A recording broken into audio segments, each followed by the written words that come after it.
영적 전쟁의 승패는 중보기도에 달려있다라는 제목으로 하나님의 말씀을 증언하겠습니다. 이스라엘 백성들이요 430년 동안 이집트 파라오의 압제와 속박 가운데 있었다가 6월절 어린 양의 피로 구속받아서 출애굽하게 되었습니다. 이제 광야 여정을 하게 되었습니다. 출애굽기는 신약의 진리와 신약의 어떤 여러 가지 중요한 교리들을 잘 예표하는 그런 상징들로 넘치는 책입니다. 이집트는 세상을 예표합니다. 이집트 왕 파라오는 이 세상 신 마귀를 또 예표합니다. 이집트에서 신음하던 백성들은 죄 아래 속박 가운데 있는 고통받는 죄인들을 예표합니다. 이집트에서 출애굽한 이스라엘 백성들은 구원받은 성도들을 예표하고, 광야는 믿음과 시련의 장소로서 이 광야 여정은 우리 구원받은 성도들이 어떤 순례의 길을 보여주는 겁니다. 오늘 출애굽기 17장에 나오는 아말렉은 우리 구원받은 성도들의 영적 생활을 방해하는 원수로서 악한 세력들을 잘 예표해 줍니다. 오늘 이제 여기 8절부터 이제 나오는 본문 앞에 보시면 스토리가 이렇습니다. 이스라엘의 광야 여정 가운데 이제 메말라 버린 오아시스 르비딤에서 절망감에 사로잡힌 적이 있습니다. 그때 모세의 기도에 대한 응답으로 하나님께서 반석에서 물이 쏟아지는 기적을 베푸셨습니다. 200만 명이 넘는 이스라엘 백성들과 가축대가 충분하게 해갈할 만한 풍성한 물이었어요. 여기 이제 한번 보시면 5절에 보시면 지금 그 반석을 칩니다. 친다고만 되어 있죠.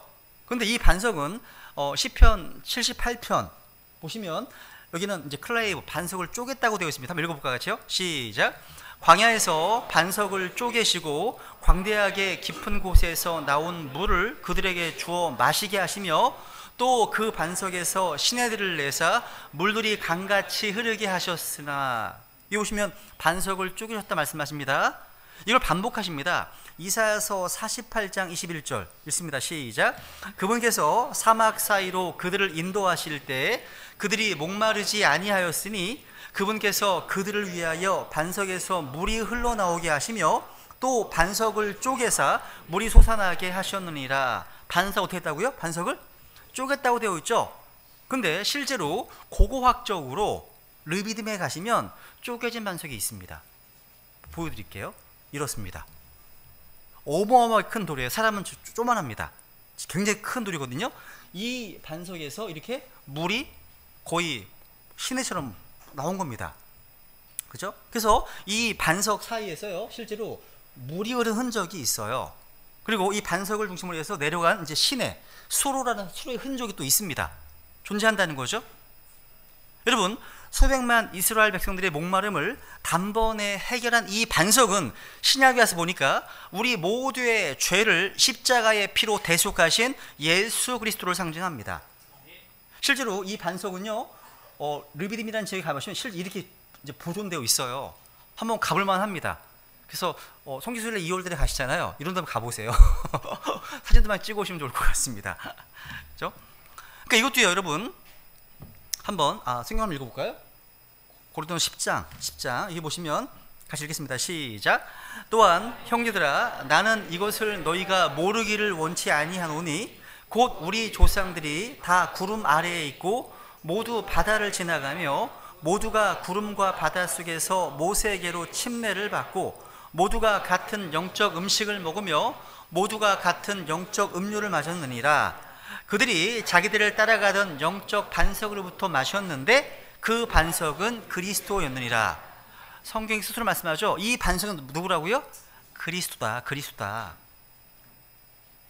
여러분, 아까 출애굽기 17장 5절 6절에 보면 하나님께서는 모세에게 그 반석을 스마이트, 치라고 하셨습니다.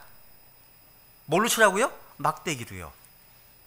무슨 다이아마이트 같은 폭약 이런 것이 아니라 나무 막대기로 치라고 하시는 거예요. 근데 반석이 쪼개진 겁니다. 여러분, 다시 보시면 주님께서 이렇게 말씀하십니다. 홍해를 지금 가르던 막대기가 아니에요. 표현을 보시면 여기 6절에 보시면 나오죠.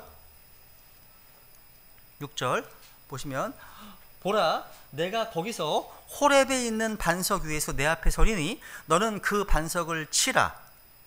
또 5절에 보시면요, 그 위에 내가 강을 칠 때 쓰던 내 막대기를 내 손에 잡고 가라. 강을 칠 때 쓰던 막대기라고 되어 있습니다. 밑줄 치세요. 강을 칠 때 쓰던 내 막대기. 이 중요합니다. 주님께서는요, 그 엄청난 홍해를 가르던 막대기의 능력의 막대기가 아니라 강을 칠 때 쓰던 막대기로 말씀하시네요. 보세요. 나일강이 피로 변한 사건을 말합니다. 뭐예요? 저주와 심판의 막대기를 말한 겁니다. 즉 반석은요, 물을 피로 만든 심판의 도구로 사용된 막대기에 맞으셨습니다. 예수님은 십자가에서 우리를 대신해서 저주와 심판을 대신 받으셨음을 교훈해 주고 있는 겁니다. 이 모세의 막대기에 반석은 갈라졌고 물이 터져 나왔습니다. 이것은 바로 주님의 죽으심을 상징하는 사건입니다. 주님께서는 십자가의 죽으심을 통해서 자신의 몸에 있는 물과 피를 다 쏟으셨습니다. 주님의 몸이 십자가에서 쪼개지심으로, 고난당하심으로 모든 사람들의 죄의 문제가 해결된 것이고 목마름의 문제가 해결된 것입니다. 참고로 여러분, 오늘 이 사건과 비슷한 한 가지 사건을 더 볼 수 있습니다. 성경을 모르는 분들이 오해하는 기사예요. 한번 민수기 20장에 보세요. 20장에 보시면 비슷한 것 같지만 전혀 다른 내용의 말씀이 나옵니다. 20장 7절 8절입니다. 예, 같이 읽죠. 시작. 주께서 모세에게 말씀하여 이르시되 너는 막대기를 가지고 내 형 아론과 더불어 지폐를 함께 모으고 너희는 그들의 눈앞에서 반석에게 말하라. 그리하면 그것이 자기 물을 내리니 너는 그 반석에서 나오는 물을 그들에게 주어 회중과 그들의 짐승이 마시게 할지니라 하시니. 여기 보시면 여기는 반석에게 뭐 하라고요? 말하라. 아까 반석 어떻게 한 거면? 치라 되어 있죠. 여러분, 민수기의 사건은요, 출애굽기 17장 그 본문과는 약 40년의 차이가 나요. 이 두 사건은요, 동일한 반석이지만 그 내용은 다릅니다. 이걸 기억해야 됩니다. 여러분, 출애굽기에서의 이 말씀은요, 십자가 위에서 피 흘리시고 고난당하시는 모습이라면 민수기의 이 사건은 주님께서 부활을 하시고 승천하신 이후에 우리를 위해서 중보하시는 예수 그리스도를 나타내 줍니다. 왜냐하면 once for all, 단번에 영원한 구속을 완성하신 십자가는 한 번 치는 것으로 충분합니다. 단 한 번이에요. 끝나는 겁니다. 그래서 한 번 친 반석을 더 이상 칠 이유가 없어요. 근데 모세는 자기의 그 성질 때문에 반석을 다시 친 거예요. 그래서 가나안 땅 못 들어갔습니다. 이것 때문에요. 여러분, 하나님은 모세에게요, 막대기로 반석을 치라고 말씀하지 않고요, 뭐라고요? 반석에게 말하라고 하셨습니다. 그죠? 그러니까 출애굽기에서는요, 강을 내리쳤던 막대기였지만 민수기에서는요, 그냥 막대기예요. 그냥 막대기입니다. 그리고 출애굽기에서는요, 아론이 언급되어 있지 않았고 아론이 안 나왔습니다. 아론은 제사장이었거든요. 이는 제사장 직분은 십자가 이후에 있을 수 있기 때문이죠. 우리가 분명히 알 수 있는 건 뭐예요? 반석은 한 번 친 것으로 영원히 끝이라는 겁니다. 따라해 보실까요? 단번에 영원히. 단번에 영원이라는 거죠. 주님께서는 두 번 고난당하지 않으십니다. 그래서 히브리서 9장에 보세요. 9장 26절 한번 읽겠습니다. 같이 시작. 그랬더라면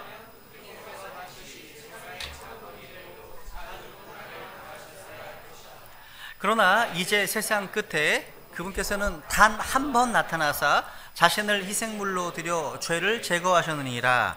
한 번 죽는 것은 사람들에게 정해진 것이요 이것 뒤에는 심판이 있나니 이와 같이 그리스도께서도 많은 사람의 죄들을 담당하시려고 단 한 번 드려주셨으며 또 자신을 기다리는 자들에게 죄와 상관없이 두 번째 나타나셔서 구원에 이르게 하시니라. 단 한 번 드려주셨다 말씀하시죠.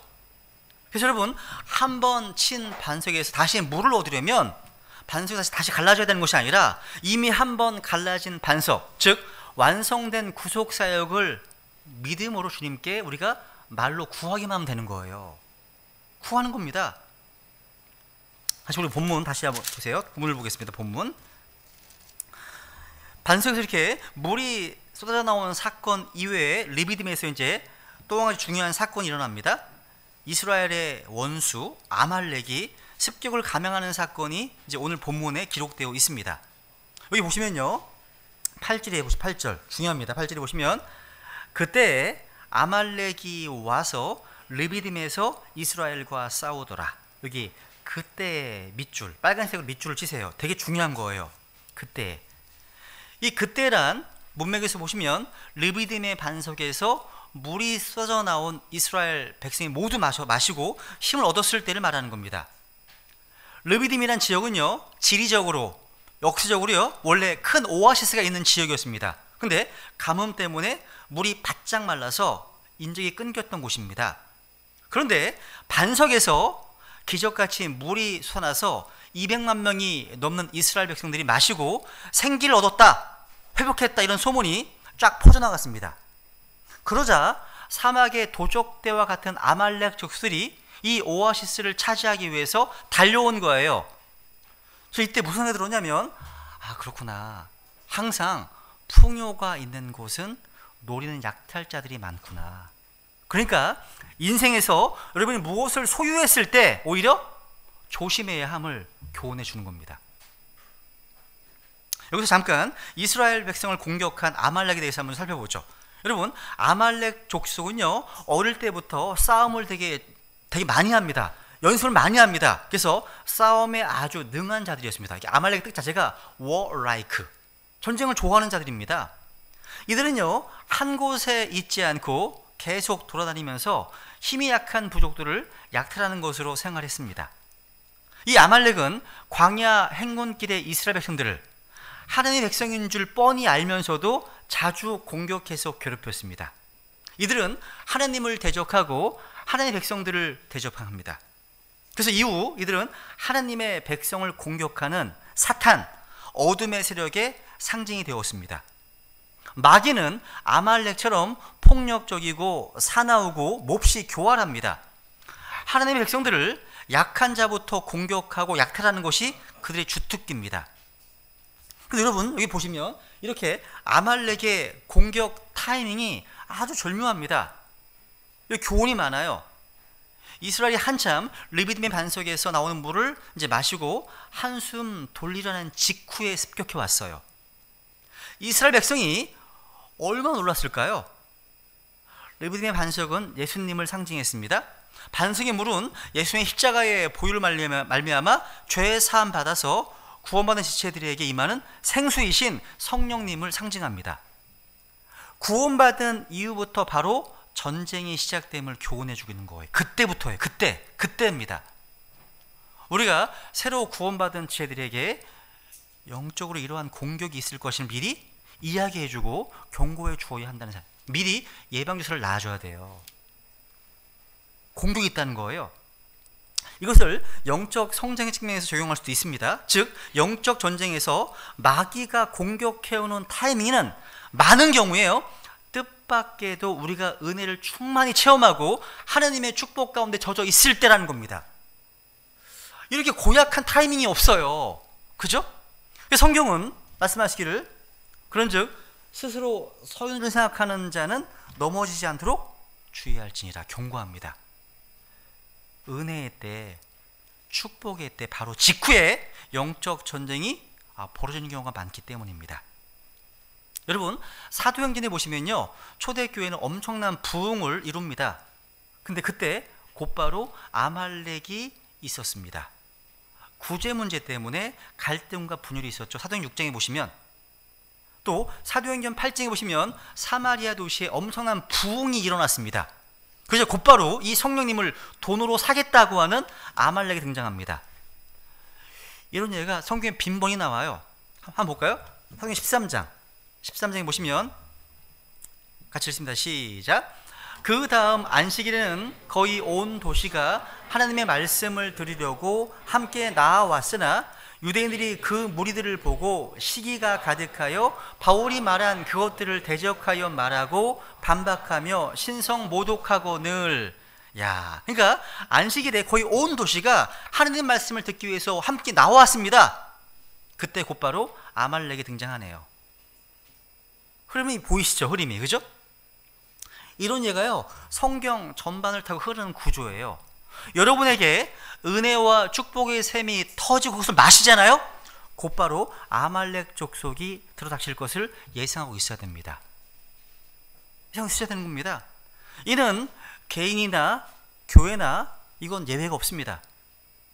요한복음 11장에 보시면 나사로가 무덤에서 살아난 놀라운 사건이 일어납니다. 이것을 많은 유대인들이 예수님 믿었습니다. 근데 곧바로 바리새인들이 예수님을 죽일 것을 모의합니다. 흐름이 참 특이하죠? 특이합니다, 여러분. 즉, 여러분이 말씀을 받으면 마귀가 즉시 날아듭니다. 왜? 말씀을 빼앗기 위해서, 낚아채기 위해서. 타인이 그렇다는 거죠. 여러분, 성령이 강하게 역사하잖아요? 곧바로 악한 영이 찾아오는 이런 역사, 이건요, 주님께서 다시 오시는 그날까지 쉼없이 계속될 겁니다. 그래서 우리는 깨어 있어야 되는 겁니다. 깨어 기도해야 되는 겁니다. 우리는요. 여러분, 또 하나 생각했던 게 뭐냐면, 아말렉은요, 이스라엘이 속박의 때 있었을 때는 오지 않았습니다. 그죠? 않았습니다. 이들이 참된 자유를 얻고 하나님의 백성이 되었을 때, 하나님의 인도를 받고 있었을 때, 하나님의 풍성한 공급을 받고 있었을 때 공격받았습니다. 한편으로는요, 감사한 거예요. 이게 우리들의 경험과 일치하잖아요. 우리가 은혜를 받고 하나님의 뜻대로 살고자 하면 우리의 원수들은 나 그런 삶 싫다 들고 일어나는 거예요. 우리 육신이 싫어하고요, 악한 영들이 공격을 하는, 방해하는 겁니다. 항상 그래요. 근데 저는 여기서요, 하나님의 신실하심을 또 배우게 됩니다. 이때 아말렉이 습격해 온 것은 하나님의 은혜일 수 있다는 거예요. 무슨 얘기예요? 왜냐하면 이스라엘 백성들이 목말라서 지쳐 있을 때, 쓰러져 갈 때 아말렉의 습격을 받았다면 더 난감했겠죠. 그죠? 더. 근데 지금은 어떻습니까? 이스라엘 백성들이 반석에서 나온 물을 마시고 몸과 마음이 재충전되어지고 어떤 시원해졌을 때, 그러니까 놀라긴 했지만 비교적 상태가 괜찮았을 때 싸울 수 있었던 겁니다. 하나님은 실수하지 않으십니다. 우리가 감당할 수 있을 만큼만 감당해 하시는구나 배울 수 있습니다. 그죠? 여기 이제 모세가 이제 작전을 지시합니다. 여기 17장 한번 9절을 보세요. 9절 같이 읽어볼까요? 시작. 모세가 여호수아에게 이르되 우리에게서 사람들을 택하고 나가서 아말렉과 싸우라. 내일 내가 하나님의 막대기를 내 손에 잡고 산 꼭대기에 서리라 하매. 여기 이제 여호수아가 등장합니다. 나중에 이제 모세의 후계자가 되는 여호수아 이때 나이는 약 53살 정도, 53세 정도. 그러니까 모세보다 27살 차이가 나거든요.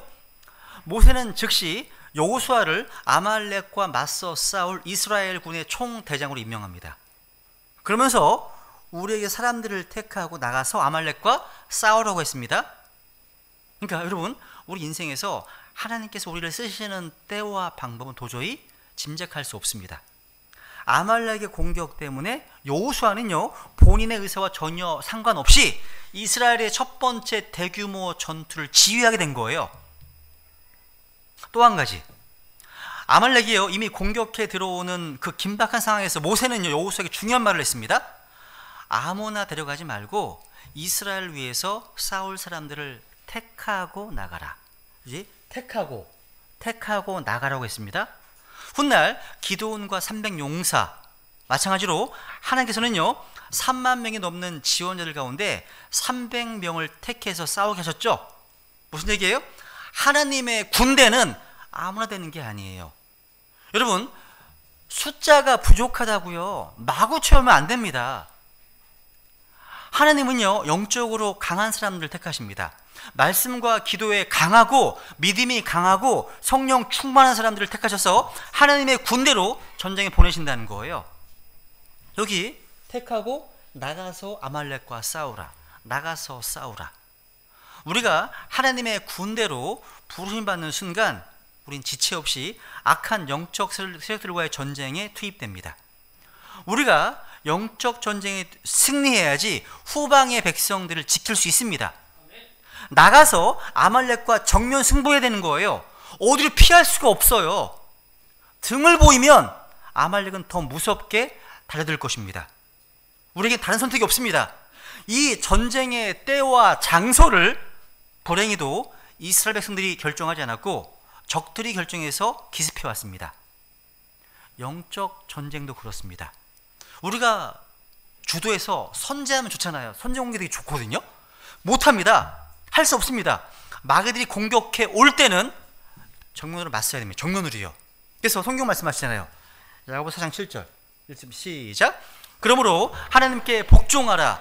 마귀를 대적하라. 그리하면 그가 너희에게서 도망하리라. 마귀를 대적하랍니다. 그리하면입니다. 도망한다고요. 등을 보이면 안 되는 겁니다. 정면으로 승부해야 되는 거예요. 우리 이 말씀을 믿고 예수님의 이름으로 전진해야 한다는 겁니다. 그리고 모세는 이렇게 합니다. 내일 내가 하나님의 막대기를 손에 잡고 산 꼭대기에 서리라. 여기 보세요. 어디 쓴다고요? 산 꼭대기에 서리라고 했습니다. 왜 그럴까요? 산 꼭대기는 생각해 보세요. 모든 전황이 다 보이는 곳이잖아요. 산 꼭대기가요. 모세는 거기서 이스라엘 백성들을 위해서 하나님께 중보기도 했다는 겁니다. 여호수아를요 전장으로 내보내면서 자신은 영적 전선에서 나서겠다는 겁니다. 무슨 얘기예요? 보이는 육의 세계하고 보이지 않는 영의 세계가 아주 긴밀하게 연결되어 있다는 것을 모세는 알고 있었습니다. 여러분, 싸우러 나가는 여호수아도 반드시 있어야 되지만 뒤에서 기도로 영의 세계에서 싸우고 있는 모세의 지원이 전례적으로 필요하다는 겁니다. 이미 광야 생활 40년 경험했던 모세는요 아말렉에 대해서 잘 알고 있었을 겁니다. 이들이 얼마나 사납고 얼마나 싸움을 잘하는 그런 족속인가를 알고 있기 때문에 이 싸움이 힘든 싸움이 될 것이다 짐작했을 겁니다. 이런 사나운 군대를 상대로 생각해 보세요. 전혀 전투 경험이 없는 전직 이집트 노예들, 이 노예들이 이스라엘 백성들이 싸우게 되면 객관적으로 전혀 절대 불리하다는 거죠. 싸움이 되겠습니까? 노예하고 지금 싸움꾼하고? 안 되죠. 여러분이 UFC 사람하고 싸우면 되겠습니까? 안 되죠. 한 방에 끝나죠. 그렇죠? 그것도 지금은 기습을 당한 상황이잖아요. 이 불가능한 싸움에서 살아남는 길은 기도밖에 없다는 것을 모세는 잘 알고 있었습니다. 비록 지금 이스라엘이 반석의 물을 먹고 컨디션을 회복했다고는 하지만 하나님께서 개입해 주지 않으시면 전멸당할 위기에 처해 있었다는 사실이에요. 그래서 모세는요 혼신의 힘을 다해서 기도로 지원할 것을 결심합니다.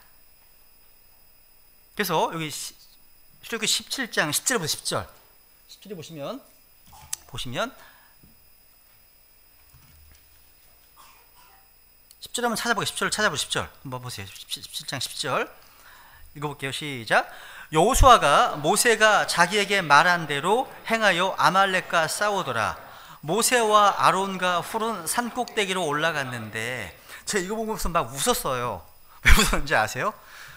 할아버지 트리오 세 분이 올라가 있는 거거든요. 지금요. 야, 참 특이해요. 근데 보세요. 보세요. 무슨 얘기냐면 모세가 기도하러 올라가는데 두 명이 수행하고잖아요. 누구예요? 아론과 훌입니다. 아론은요 모세보다 3살이 많은 모세의 형입니다. 이때 모세의 나이가 80세였으니까 아론은 83세 노인입니다. 훌은요 훌. 그러니까 훌은 성경에요 유다 지파에 속해 있고 성막을 만들었던 부살렐의 할아버지로 언급되어 있는 정도예요. 다만 요세푸스라는 책에 보면요 모세의 누이 미리암의 남편으로 전해지고 있습니다. 역시 모세보다 나이가 많았을 겁니다. 그러니까 여러분 모세도 늙었지만 80세니까 늙었지만 모세의 조력자 두 사람은 모세보다 더 늙은 사람들이라는 겁니다. 이렇게 할아버지 트리오가요 나이로 보나 체력으로 보나 전쟁에 무슨 도움이 되겠냐 싶습니다. 좀 젊은 사람들을 데리고 가지 왜 모세가 할아버지들만 데리고 가서 의문이 되는 거죠. 그런데 여러분 하나님의 능력과 영적 전쟁을 인간적 기준으로 판단하면 안 됩니다. 기도의 용사들은요 가장 연약해 보이지만 가장 강합니다. 저는 베다니 심내교회의 나이가 지긋하신 어르신들께서도 오늘 이 말씀을 들으시고 이 교회를 위해서 기도로 섬겨주시길 부탁드립니다. 이것이 얼마나 중요한 사역인지 성경이 증언해주고 있습니다. 하나님은요, 기도를 통해서 역사하십니다. 그래서 여기 11절에 보시면 보세요. 놀랍습니다. 읽어볼까요? 시작.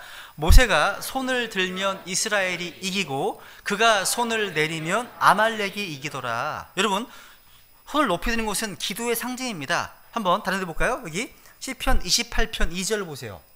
내가 주께 부르짖고 하나님께서 말씀하시는 거룩한 곳을 향하여 손을 들 때에 나의 간구하는 소리를 들으소서.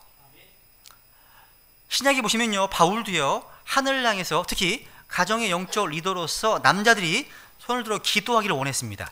같이 읽어볼까요? 8절, 디모데 2장 8절 시작.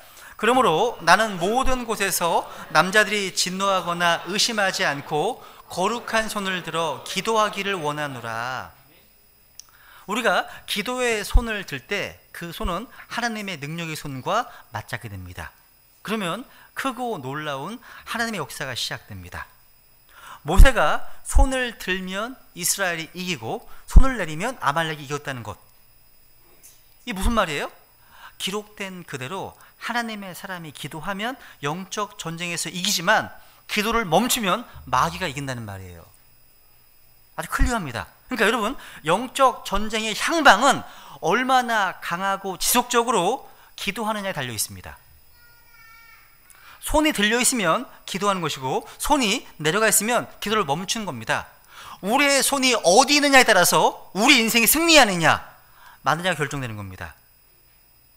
근데 우리는 일이 이상하잖아요. 우리는요, 여호수아가요, 눈에 보이는 전투에서 얼마나 잘 싸우느냐에 따라서 승리가 결정된다고 생각합니다.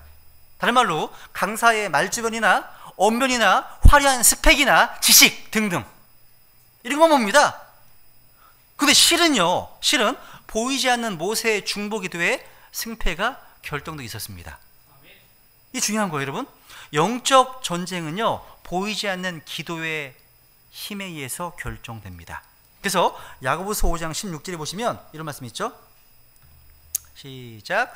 너희 잘못들을 서로 고백하고 너희가 병고침을 받도록 서로를 위해 기도하라. 의로운 자의 혈유있고 뜨거운 기도는 많은 유익이 있느니라 했습니다. 여러분, 이 땅에서 일어나는 모든 사건은 하늘의 왕자에서 다스리시는 하나님의 허락하심과 결정으로 이루어지는데, 하나님의 그 결정에 황송하게도 우리의 기도가 엄청난 영향을 미친다는 것입니다. 성도들의 기도는요, 하나님의 손을 움직이는, 하나님의 마음을 움직이는 가장 강력한 도구가 됩니다. 하나님께서는요, 홀로 이 세상을 경영하실 수 있으시지만 성도들의 기도를 통해서도 역사하십니다. 특히 모세가 전선에서 싸우고 있는 이스라엘 군대를 위해서 중보 기도로 지원했던 것처럼 영적으로 강한 자들은 연약한 지체들을 위해서 중보해야 됩니다. 그래서 로마서 15장에 보시면 이런 말씀이 있죠. 그런즉 우리 강한 자들은 마땅히 약한 자들의 연약함을 담당하고 우리 자신을 기쁘게 하지 말아야 하리라 말씀하십니다. 그러니까 우리는 무엇보다도요, 믿음이 약한 자들을 위해서 항상 중보 기도하라는 겁니다. 여러분이 교회를 위해서, 또 사역자들을 위해서, 또 리더들을 위해서, 또 복음 선교를 위해서, 주일학교 교사들을 위해서, 연약한 연로한 어르신들을 위해서, 또 육신의 병약한 지체들을 위해서 서로 중보하잖아요. 그죠? 근데 기도하는 게 쉬운 게 아닙니다. 쉬운 게 아니에요. 여러분, 다른 지체들에게 자신의 얘기를 많이 시끄럽고 다 얘기하는데 에너지 너무 소비하지 마세요. 진짜 위로는요, 사람이 받는 게 아니에요. 하나님께서 위로해 주셔야 되는 겁니다. 너무 사람 의지하지 마세요. 저는 종종요, 이제 전화를 받게 되면 한 5분, 10분이면 다 할 수 있는 얘기를 1시간 하시는 분들이 계세요. 그것도 저희 교회 멤버들도 아닌데 제가 막 시험이 들려고 그래요. 그러니까 1시간 듣고 나면 아, 그 얘기시군요. 그냥 1분에서 5분이면 끝날 얘기인데 기도 부탁하시는 건데 기도 부탁의 내용이 이런 거 알겠거든요. 근데 그걸 1시간 쭉 얘기를 하면 시험 된다, 시험. 그것도 특히 토요일 날 그렇게 하시면 정말 바쁜 시간인데 막 막 시험 듭니다. 저에게는 그런 분들 안 계셔서 감사합니다. 너무 좋은 분들이시기 때문에. 여러분 서로 전화하실 때도요, 그냥 한 5분 안에 끝내시는 게 서로에게 좋습니다. 서로의 상황을 모르잖아요. 지금요 뭘 하는지, 지금 바쁜 상황인지, 그죠? 그래서 교제할 시간, 그럴 시간을 좀 줄여서라도 하나님께 기도로 나아가시라는 겁니다. 근데 기도가 쉬운 게 아니기 때문에 사람을 자꾸 보려고 하는 겁니다. 기도가 힘이 들거든요. 성경 기도는 노동입니다. 워크가 아니라 노동입니다. 한번 보세요. 여기 출애굽기 17장 12절 보세요. 12절 다시 읽어볼까요? 시작. 그러나 모세의 손이 무거워짐에 그들이 돌을 가져다가 그의 밑에 놓아 그가 그 위에 앉게 하고 아론과 훌이 하나는 이 편에서 다른 하나는 저 편에서 그의 손을 붙들어 올렸더니 그의 손이 해가 질 때까지 그대로 있더라. 야, 모세는 기도의 사람입니다. 모세는 강한 사람입니다. 근데 그런 모세도 손이 무거워졌습니다. 그래서 기도의 팔을요 오래 들고 있지 못하고 손을 올렸다 내렸다 할 수밖에 없었습니다. 여러분, 하나님의 능력에는 한계가 없지만 사람의 능력에는 한계가 있어요. 그래서 실망하는 겁니다. 실망할 수밖에 없어요. 여러분, 하나님을 의지하지 않으면. 여러분, 우리 옆에는요 나를 도와줄 수 있는 아론과 훌과 같은 기도의 동역자들이 필요합니다. 홀로 분투하면 넘어지기 쉽지만 세 겹줄은 쉽게 끊어지지 않습니다. 하나님께서는요 한 명의 영웅, 히어로, 영웅을 통해서 일하시기보다는 형제들이 어떤 협력하고 동역을 통해서 위대한 일을 이루신다는 거죠. 비록 모세, 아론, 훌은 셋 다 노인이었지만 셋이 힘을 합하니까 하루 종일 기도의 팔을 내리지 않고 이스라엘 군대를 뒤에서 영적으로 지원할 수 있었습니다. 우리도 이렇게 혼자 이 팔을 들고기가 힘들어서 내려놓을 때가 있잖아요. 근데 가만히 보면 혼자가 아닌 나의 지친 팔을 옆에서 부축해주는 아론과 훌과 같은 분들이 많이 있다는 것을 알게 되었을 때, 그 기도를 영으로 느낄 때 다시 일어설 수 있는 힘이 생깁니다. 제가 좋아하는 찬양 중에 하나가 있습니다. 이거예요. 누군가 널 위해 기도하네 라는 찬양입니다. 그죠? 누군가 널 위하여 기도하네. 내가 홀로 외로워서 마음이 무너질 때 누군가 널 위해 기도하네. 되게 가사가 좋습니다. 저는 우리 베드레 침례교회가요 무엇보다 말씀을 가까이 하고 함께 기도하는 하나님의 집이 되기를 원합니다. 특히 우리의 기도는요 아말렉과 같은 악한 영적 세력들이 완전히 물러날 때까지 계속돼야 됩니다. 모라비아 교도라고 하는 분들이 있습니다. 믿음의 선배들이에요. 교회에서 보시 이분들은요 각 지체들이 시간을 정해놓고 계속 기도가 흘러간 거예요. 계속이요. 끊이지 않고 계속이요. 그래서 이곳이 100년 동안 지속됐답니다. 100년 동안요. 이게 힘입니다. 능력인 거예요. 이런 기도 네트워크가 되게 필요하겠다. 우리가 완전히 승리할 때까지 기도의 공세를 늦추면 안 되는 겁니다. 여러분, 계속 기도하는 게 힘들어요. 근데 우리가 힘들면 사탄은 더 힘듭니다. 근데 하나님께 끝까지 기도할 수 있는 힘을 달라고 기도하면 기도해야 됩니다. 어떤 면에서 기도는요 누가 더 오래 버티는가의 싸움입니다. 손이 무거워져서 너무 힘들면 하나님의 도우심을 요청하세요. 그리고 주변 형제 자매들의 기도 지원을 요청하세요. 여러분, 큰 전투에서는요 나 혼자의 화력으로는 안 됩니다. 육군, 해군, 공군의 동료들의 총체적 지원을 받아야 필요합니다. 필요하다는 겁니다.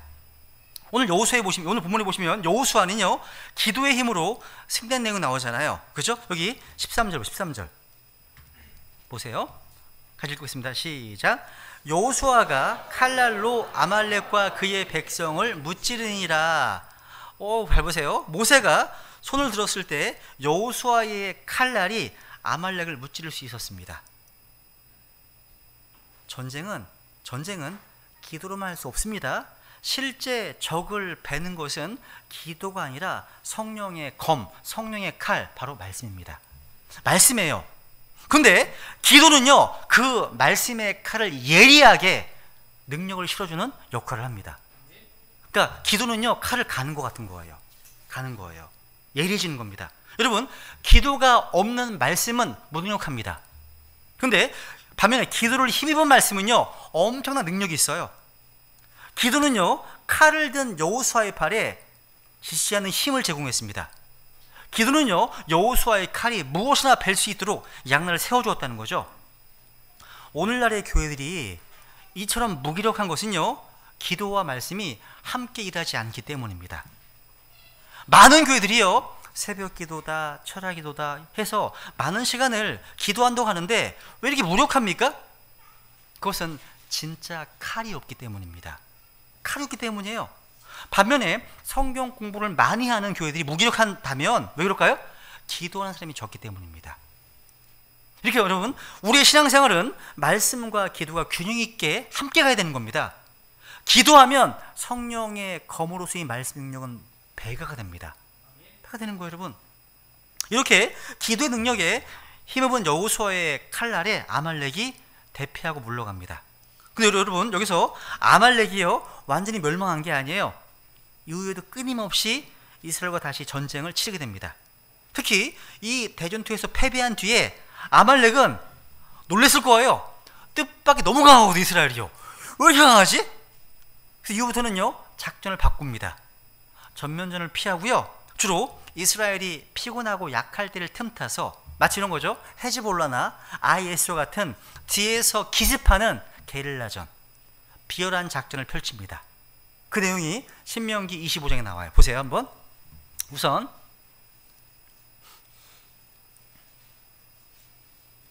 25장 17, 18절 중요한 말 읽고 있습니다. 같이 시작.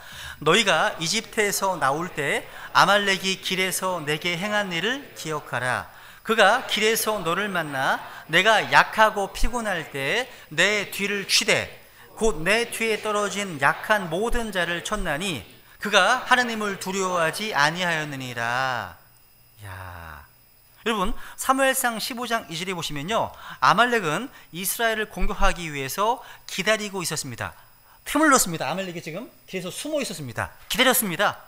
야, 아말렉은 이스라엘 백성들을요, 멀리서 따라다니면서 기회를 엿보다가 무리 가운데 약하고 피곤해서 뒤에 떨어진 사람, 즉 몸이 약하고 나이 든 사람과 여자와 어린아이 등을 공격했습니다. 그 내용이 사무엘상 30장에 잘 나와 있습니다. 다 포로로 데려가는 겁니다. 그러니까 아말렉의 전략 전술은요, 아주 치사했습니다. 그래서 하나님은요, 아말렉에 더 진노하신 겁니다. 여러분, 마귀의 전략도 이와 같습니다.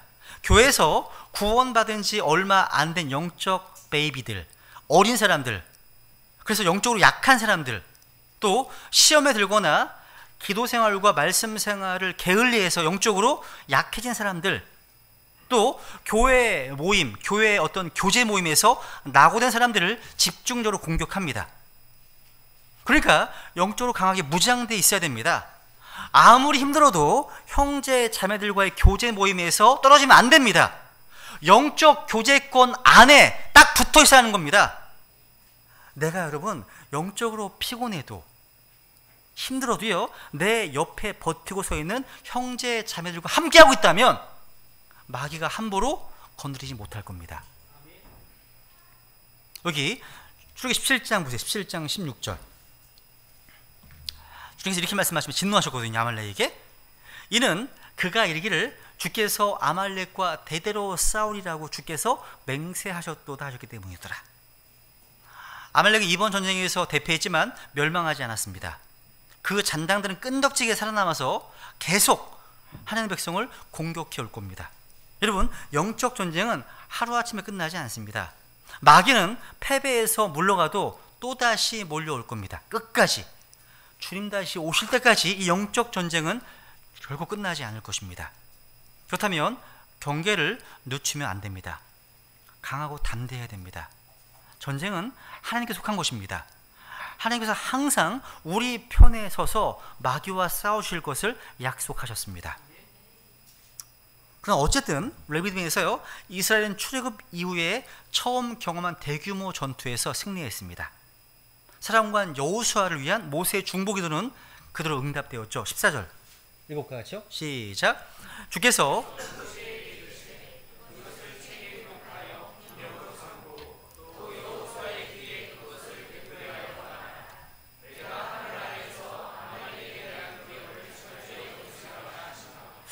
해보세요. 지금 이것을 책에 기록해서 기념으로 삼고 또 여호수아의 기회에 그것을 되풀이하여 말하라.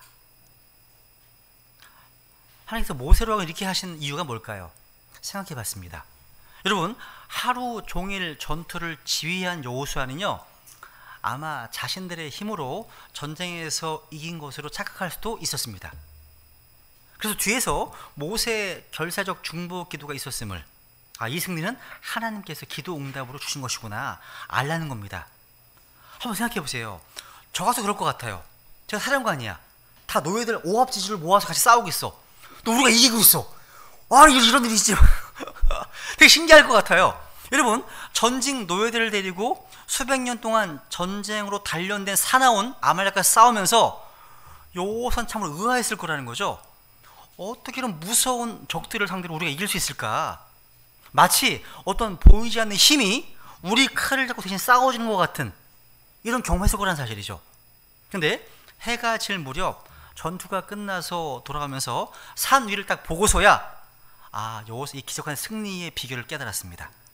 모세의 기도 막대기의 팔을 아론과 훌이 다스리고 있는 것을 본 거예요.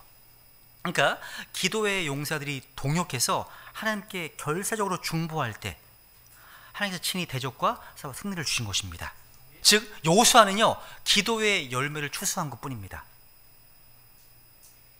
하나님께서 그 사실을요, 모세로 하여금 확실히 기록해서 다시금 여호수아에게 반복해서 들려주라고 하셨습니다.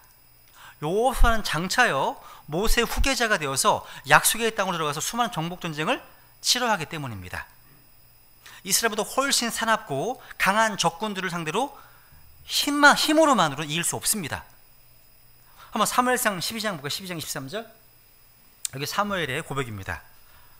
구약에 있는 사무엘 같이 읽습니다. 시작. 또한 나로 말하건대 너희를 위하여 기도하기를 쉼으로 내가 결단코 주께 죄를 짓지 아니하고 선하고 바른 길을 너희에게 가르칠 터인즉, 기도하기를 쉼으로 내가 결단코 죄를 짓지 않겠다. 그러니까 기도를 쉬는 것, 그것은 바로 하나님 앞에 죄를 짓는 것이라고 고백했습니다. 여러분, 기도는 보호막이에요. 정관장 홍삼 보호막처럼 기도는 보호막입니다.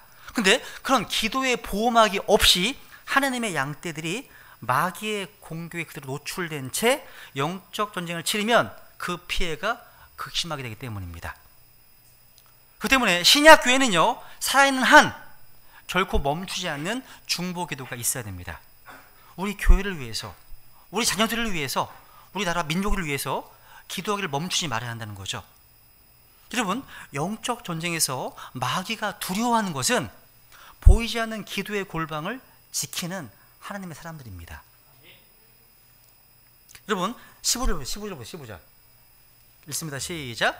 모세가 제단을 쌓고 그것의 이름을 여호와 니시라 하였으니, 여호와 니시. 따라해보세요. 여호와 니시. 여호와 니시는요, 여호와는 나의 깃발이다. The Lord of Banner. 이런 뜻입니다. 깃발 이런 뜻입니다. 여기 제단을 쌓았다는 말은 뭐예요? 승리를 주신 하나님께 감사의 희생 제사를 드렸다는 말입니다. 여러분, 깃발은요, 구심점입니다. 전쟁에 임할 때 우리는 항상 주님 주위에 집결해서 움직여야 승리할 수 있습니다.